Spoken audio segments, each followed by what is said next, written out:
collaborative journey through the world of G.I. Joe. My name is Greg Engel. And I'm Jaren Decker. And we're on video today. Oh my gosh, Which is it's going to take a little getting used to, but we're going to try to break it in. And hopefully if you guys are responsive to it, we're going to roll it out into much more in the future. Yeah, and if you get through and you're like, oh my goodness, I don't want to see their faces, don't worry. Pretty much everything we do will still be available in audio only. Yeah, that's right. You can just turn this video off at any time. Today we're going to do a short video. We're looking at a character that's recently got a lot of attention. It's none other than Argentina's own Glenda. Glenda was recently included as a HasLab stretch goal. It's hard to not use Kickstarter terms when you're talking about something that is specifically a Kickstarter, despite being called a HasLab. But it's an unlockable tier that we've seen before in the other unlockable Kickstarter type projects, and it caused a little bit of confusion because a lot of people didn't know who Glenda was. They didn't really understand why she was included. So we're going to try to shed a little bit of light on that. In order to do that, we're going to have to start at the beginning. So let's take a look at the original Glenda figure. Back in the olden days, Jaren, when the figures were made out of inferior plastic that was probably killing us all slowly, Hasbro had a trick where when they were at the end of a run, they would take the molds that they had made to use those figures and they would lease or sell them off internationally so foreign toy companies could make figures like G.I. Joes, but kind of with their own spin, or sometimes just their exact figures directly, which is what we're going to see in this case. This particular figure comes out of Argentina, which was made by a company called Plastorama, a definitely real company. And what they made were G.I. Joes of the normal variety. First of all, I don't know if this is common knowledge, but it's not just unique figures that came out of Argentina. They have a Scarlet. They have a Breaker, a Zap. They made the regulars, but they saw an opportunity to do more. And so like we saw with many international markets, they used those molds to make new figures essentially, which isn't that radical of an idea when you look at the original 13, which were all essentially made from each other's parts. So it wasn't too incredibly ridiculous of an idea to take what they had and try something different. And across the board internationally, the stuff that American collectors seek out is the stuff that makes a unique character out of it, and that's what Glenda was. Even though Glenda is made entirely out of the Scarlet V1 mold, she's a completely original character in every other aspect, right down to her hair color. Let's take a look at Glenda's specifications and her file card in general to get a little bit more insight on in what ways she's different than Scarlet. Codename, Glenda. File name, Mulligan, Jane. Serial number, RG66634810. Primary military specialty, test pilot. Secondary military specialty, intelligence. Grade, E7. As a 6-year-old child, she amazed all of her hometown's inhabitants when she skillfully flew one of their most sophisticated helicopters under her father's supervision. When her father heroically died, Glenda swore to continue fighting for his noble cause. Today, she is an air intelligence officer and helicopter co-pilot in high-risk missions. She is the first woman to ever become master instructor of heroic commandos. Glenda is classified as a helicopter pilot, and if we look at her file card, which doesn't have a ton of information, admittedly, we see that Glenda's codename is obviously Glenda. Her real name is Jane Mulligan. She has a regular serial number, nothing special there. Her primary military specialty is test pilot, and her secondary military specialty is intelligence. So she's got some variety from, Scarlet was more nowadays martial artist and espionage. She's got her own thing going on. I think it's important to emphasize that Glenda doesn't really share a lot in common with Scarlet other than her looks. She's a grade E7. And her file card says, this is a translation that I found off of YoJoe. As a 6-year-old child, she amazed all of her hometown's inhabitants when she skillfully flew one of their most sophisticated helicopters under her father's supervision. When her father heroically died, Glenda swore to continue fighting for his noble cause. Today, she is an air intelligence officer and helicopter co-pilot in high-risk missions. She's the first woman to ever become master instructor of heroic commands. Jaren, do you know what heroic commands are? No idea, but it sounds cool. I don't know what that is either. She's the first person to do it.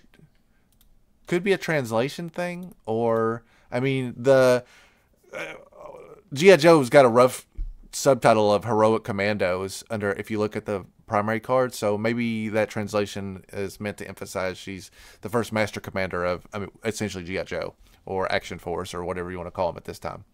Glenda came with 2 accessories. Looks like that's Flash's laser and Breaker's helmet. And if these notes are correct, neither one of these accessories fit this figure.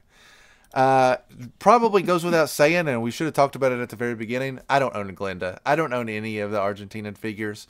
There's a nickname for these 7 unique figures that came out of Argentina. They're called the Argent 7, which is a cool little code. And they're all unique characters just like Glenda, and they're all exceptionally rare and very valuable. If you have any of these figures in your collection, you're a bit of a high roller, essentially, because it's a very small fraction of our collection. It's only available internationally or less. There's high dollar. I mean, carded figures would go over $1,000 easily. Even the common ones, probably. I watched somebody else's YouTube video, and I can't give them credit, so I apologize for that. But they were filming footage from Joe Fest, and somebody had a complete set of the Argent 7 for like $10,000. So it's pretty serious business. So the average collector, even the fairly hardcore collector like myself, can admire them from afar at best. Or get ready for a HasLab with them, I guess, as well. I was just going to say, when in doubt, if you can't afford the expensive original versions, pay for the Dragonfly and you get one anyway. That's very true. Black Major did a series of the Argent 7 that was just, basically knockoff stuff. But if you didn't think you were ever going to get it, it was as good as a placeholder as any. I actually, not intentionally, kind of got one of those in a lot. It's I think his name is Invaser, and he's a Snake Eyes with a silver... It's Snake Eyes with a silver snake head, and he's meant to be a Cobra. He's an original character. Again, this is just a Black Major. It's worth very little.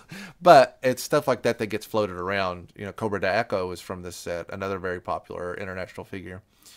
So let's look at, there's not a lot we don't have a lot of information on Glenda because she wasn't really used in any of the media overall, except for appearances here and there. The file card basically is all we've got to build her character on. But I was able to find one reference in the modern media entertainment. It's not much, but if you look at Devil's Due Press number 38, we see a one-page entry that features Glenda. It's a 3-person mission in Brazil. It's Glenda, Hardball, and Rampart. It's Glenda, Hardball, and Rampart. They've been sent on a mission to Brazil to look into some Cobra operatives. They open the door. They find Big Boa, and several officers have been killed. And they have also been set up and are assumed killed at this encounter. Admittedly, the Devil's Due continuity is not really considered to be in canon anymore, I guess is the right term. And interestingly enough, Glenda is pictured here with Scarlet's hair color, adding more confusion to the idea that Glenda is supposed to be her own character. But it was nice to see, somebody was making an effort to include these international figures into the larger picture of the continuity, which I always appreciate. Some of these figures, I think, I've got a lot of potential and should be integrated if you can. The only other version of Glenda that exists, this is actually just a technicality. It doesn't really count as a version of Glenda. But I do own it, and it's worth talking about because I've seen people bring it up. And that is, this figure right here is Agent Scarlet V10. She is meant to be an homage to Glenda. It came out at a time where, this was kind of, repaints were, big shocker, repaints were still all the rage in the G.I. Joe line. I guess it was just a practical nod to talk about the international line. But if you look at the file card for Scarlet V10, it's pretty clear that this is not intended to be a Glenda figure, ultimately. Her file name is listed as Shawn O'Hara, which obviously is Scarlet's real name. Her code name is listed as Scarlet as well.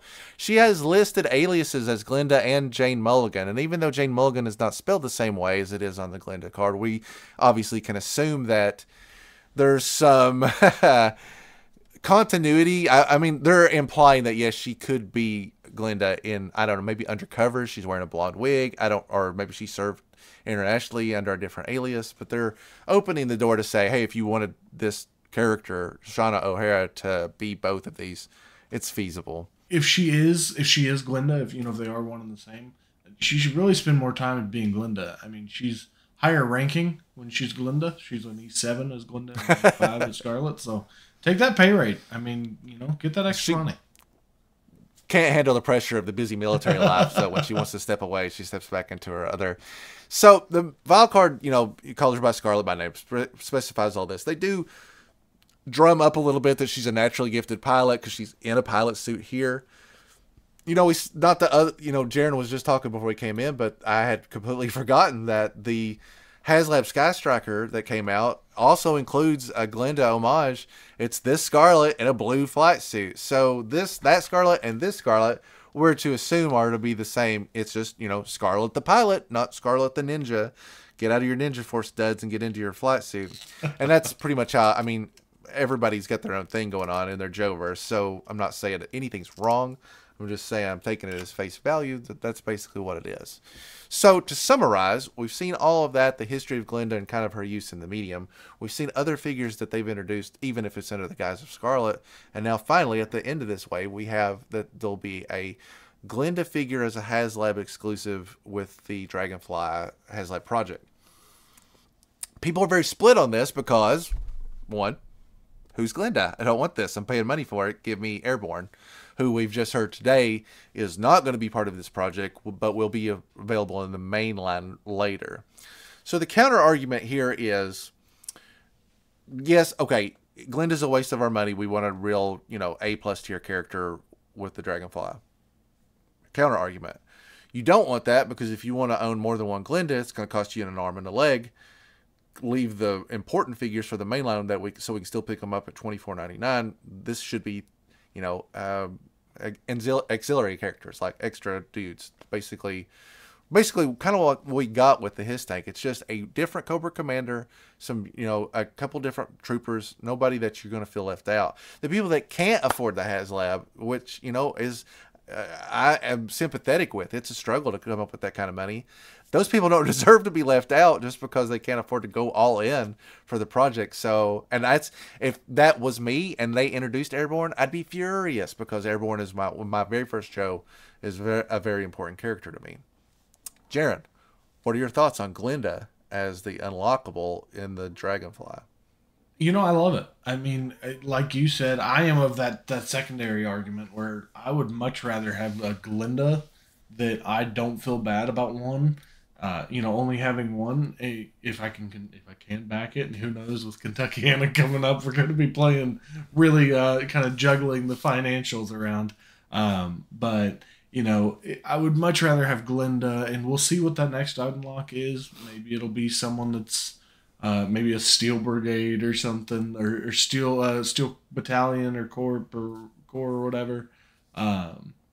Maybe it'll be someone like that, or it could be a Night Force version of a character similar to how they're doing with Ripcord. Because I like that. It's the Night Force Ripcord that's in there. It's not the regular Ripcord. I think a lot of people would actually end up being very unhappy if the original V1 kind of replica version of Airborne was released behind a $250 paywall, or, heck, $75 on the secondary market. Who knows? Depending on how many get backed. It's going to be crazy. There's a lot of these, even the Sky Striker HasLab figures that are not cheap to find on the secondary market, and luckily enough, there's none that I think are like things you absolutely have to have, especially with there not being an ongoing O-ring collection. But if there was, man, it'd be crazy how much higher those prices would skyrocket then. Yeah, there's pros and cons on both sides of it, and it's hard to pick one side. But we would love to hear what your thoughts on the inclusion of Glenda are in the new HasLab project. You can leave a comment right here in our YouTube section. You can email us at anythingjoespod@gmail.com, or you can reach out to us on Twitter. For me, Jaren runs our Instagram, both at anythingjoespod. Thanks so much for watching, and we look forward to talking to you again where anything's available for discussion here on Anything Joes.